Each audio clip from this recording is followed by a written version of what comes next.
слушам ви. Добър ден. Добър ден. Казвам се Любомир Петков, председател на Българската гражданска организация Обединение 29. 100% българска и 100% надпартийна. Този сигнал... Организация, господине?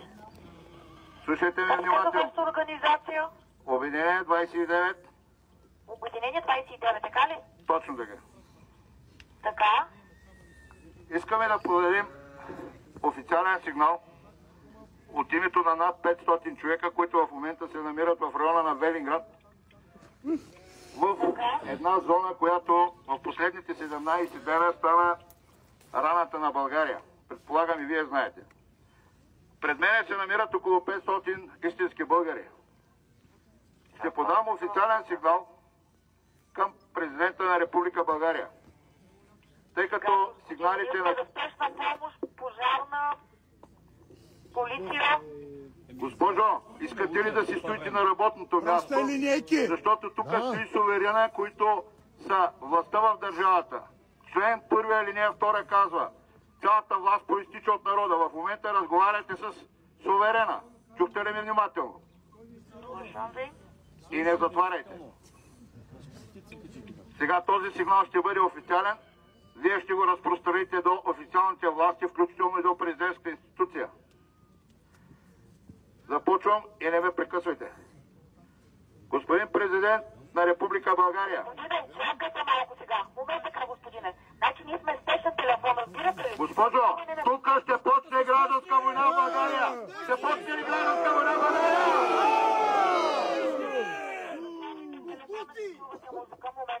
Това е спешно, бе. От това по-спешно искате ли? Пращате линейки!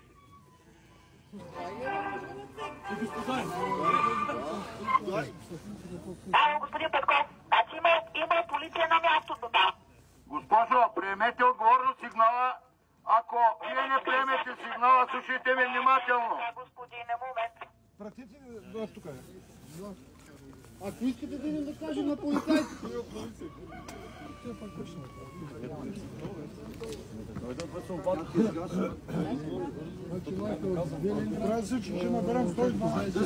Всички ще наберем, кажите! Да, ако до една минута не приемете сигнала, ще призовем хората тук всички да направят сигнал на 112. Чувате ли ми внимателно? Господин Петков, чуваме ли се? Перфектно. Има полиция на мястото, обръждение... Добре, затворете. Наберете 112 всички, ако обичате. Набираме 112, приемете сигнала. Набираме 112 всички. Имате си телефони 112.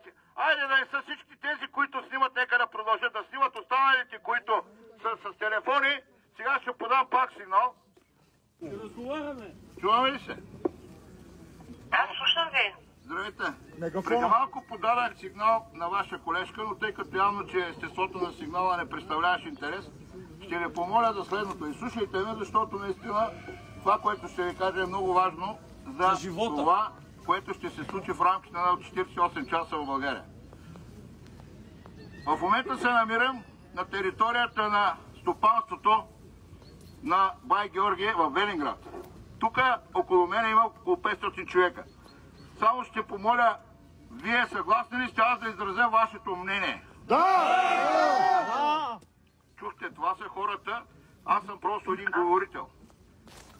Искаме да подадем официален сигнал, че ако утре, тук, до утре, и кога... И слушайте, не ме прекъсвайте! Не ме прекъсвайте!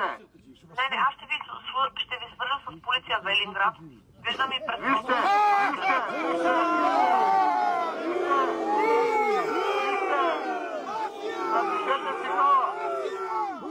Запишете сигнала! Изчакайте само мъни. Няма да ви чакам, запишете сигнала! В момента се излагате пред 500 български мъже и жени, достойни хора, така че ме слушайте и запишете сигнала. Ще станат 2000. Така или иначе разговора ни се записва. Аз изслушвам Аз това, знам, че което се ми записва. казвате. Виждам и предходното ви обаждане. А защо не го приемате? Как да не е прието това, което ви е... А когато тук почне да се търкалят глави, ръце, крака, какъв по-сериозен сигнал това да ви подам? Господине, връзката е малко лоша. Нека съм... Много е добра връзката. Перфектно ви чува всичките. Перфектна, перфектна! Господине, малко ми прекъсвате. Това, което ви е казано от колежката или колегата, е, че на място има екип на полиция. Господине, те са се консултирали с районно Вижте, управление. госпожо, аз ще звъня цял ден на 112. Вие разбирате ли, че ще приемете сигнала? Вие разбирате ли? Вие разбирате ли, че сигнала ще го приемете? Сигнала е записан? Не, сигнала не е записан. Аз трябва да ви подам сигнал, но вие ме прекъсвате. Това е много отговорно, което ще ви кажа. Тук има 500 човека, българи, които са решени да отдадат живота си, кръвта си, здравето си, да защитят това стопанство. Тук имаме информация, че ще нахлуят хора от специалните служби, жандармерия, полиция и ще окървавят това мероприятие. Ще го позволим ли? Не! Този сигнал да бъде отправен лично до президента, лично до министър-председателя, лично до всички отговорни институции в България, включително и ДАНС. Така че считам за прият сигнал. Благодаря. Да живее България! Да живее България! Така, отправихме официален сигнал на 112. Повторете. Вие как се казвате, ако обичате? Казвам се Любомир Петков. Председател на ОВИ-29 заедно за България. Председател на кое? Прекъсвате ме, господин Петков. Най-българската, 100% българска, 100% надпартийна, 100% надмафиотска организация. ОВИ-29 заедно за България. Приехте ли сигнала?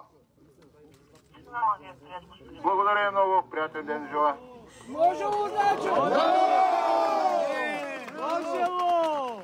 Значи имало и следни служители на 112, така че сигналът е прият. Имайте напред, че това, което казахме тук, аз бях просто изразител на вашето мнение, решение, ето те го приеха.